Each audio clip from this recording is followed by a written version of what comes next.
Hey there, Juliana Tomasek with a, oops, with a, from julianatomasek.com, and today I'm going to show you how to like a Facebook page. And this right here is a Facebook page of a business, the Front Porch Farm. They used to be right across the street from me, from my place, and I used to get hay delivered for my sheep and goats from them, and they would deliver it, and it's a family-run farm. I think it supports like 5 different families, all the parents and their kids and wives and grandkids, and they always have these boxes. Every Friday I get a box of whatever they had that was fresh.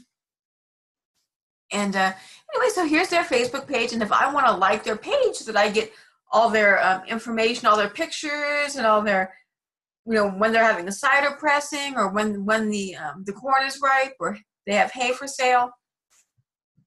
I want to be able to see that, and all I have to do is come to their Facebook page and click like. And so now I'm following. That way I will see it. And if I wanted to see it first as like a priority, I could always click see first, right? So that's how you like a Facebook page. Thank you for watching today, and make sure you subscribe for all my other Facebook hacks and fun tips. Thank you.